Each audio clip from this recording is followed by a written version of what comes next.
పల్లవి అయితే అక్కడ ఉన్న శ్రీకర్ని చూసి ఇప్పుడు ఎలాగైనా సరే ఇంట్లో నుండి బయటకు పంపించే ప్లాన్ నేను వేస్తానని చెప్పి అక్కడ ఉన్న శ్రీకర్ దగ్గరికి వెళ్ళి వెనక నుండి కమల్ బావా అని చెప్పి గట్టిగా హక్ చేసుకుంటుంది. హక్ చేసుకోగానే శ్రీకర్ అయితే నేను కమల్ బావని కాదు శ్రీకర్ని అని చెప్పి అంటూ పల్లవిని అయితే పక్కకు తోసేస్తాడు. ఇంతలో ఆ గోళ్ళకైతే ఇంట్లో వాళ్ళందరూ కూడా అక్కడికి వచ్చేస్తారు. ఇక దాంతో పల్లవి అయితే ఏంటి నేను శ్రీకర్ బావని హక్ చేసుకున్నానా, శ్రీకర్ బావ వెనక నుంచి ఉన్నది అని చెప్పి అనుకుంటూ ఒక్కసారిగా షాక్ అయ్యి బాధపడుతున్నట్టుగా ఉంటుంది. ఇదంతా చూసి అవని అయితే ఏంటి తిను మళ్ళీ ఏదో ప్లాన్ వేసినట్టుగా ఉంది అని చెప్పి అనుకుంటూ ఉంటుంది.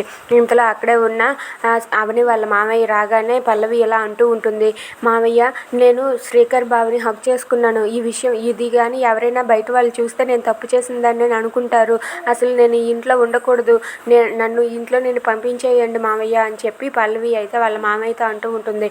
అది విని కమల్ ఇంట్లో వాళ్ళందరూ కూడా ఒక్కసారిగా షాక్ అలా ఉండిపోతారు. ఇక అవని కూడా అలా చూస్తూ ఉంటుంది. ఇంతలో అవని వాళ్ళ మామయ్య అయితే బయటికి పంపించవలసింది నిన్ను కాదమ్మా వాడిని అని చెప్పి శ్రీకర్ని బయటికి పంపించేయాలని వాళ్ళ నాన్నగారు నిర్ణయం తీసుకుంటారు. ఇక దాంతో పల్లవి అయితే ఎస్ నాకు కావాల్సింది అదే, అందుకే ఇలా చేశాను నేను అని చెప్పి పల్లవి అనుకుంటూ ఉంటుంది. ఇక ఇదంతా తెలిసి అవని శ్రీకర్ వాళ్ళైతే ఒక్కసారిగా షాక్ అయ్యి అలా ఉండిపోతారు. If you like this video please subscribe our channel.